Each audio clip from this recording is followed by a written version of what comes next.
घरची आर्थिक परिस्थिती अत्यंत हलाखीची असतानाही महाराष्ट्र लोकसेवा आयोगाच्या परीक्षेत घवघवीत यश मिळवणाऱ्या सरोजिनी ज्योतिराम भोजने आणि संजीवनी ज्योतिराम भोजने या भगिनींचा सत्कार आमदार देवेंद्र कोठे यांच्या हस्ते करण्यात आला।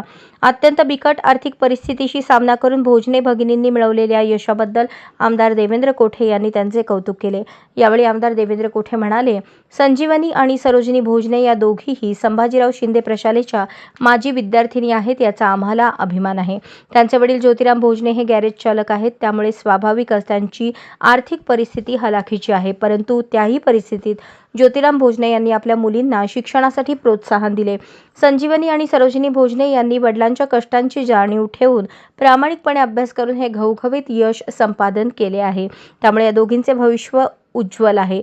आगामी काळात त्यांना येणाऱ्या अडचणीतून मार्ग काढण्यासाठी मी मोठा भाऊ म्हणून त्यांच्याशी पाठीशी खंबीरपणे उभे राहणार आहे, असेही आमदार देवेंद्र कोठे यांनी सांगितले। यावेळी संभाजीराव शिंदे प्रशालेचे प्राचार्य अंबादास चाबुकस्वार, बीडी घरकुल विभागाचे प्राचार्य वासुदेव इप्पलपल्ली, माजी नगरसेवक सिद्धराम अट्टेलूर, विजय घुले, अनिरुद्ध होमकर, गुरु कटके, दादा गांगर्डे, बाळासाहेब गवळी, नारायण बचुटे, शंकर ताकमोगे, प्रशांत बचुटे, ऋषिकेश केदार, नेताजी कदम, सतीश मोरे, विठ्ठल कदम तसेच गवळी वस्ती येथील नागरिक मोठ्या संख्येने उपस्थित होते। अशाच नवनवीन अपडेट्ससाठी जनता राज्य न्यूज चॅनलला सबस्क्राईब करा, लाईक करा आणि शेअर करायला विसरू नका।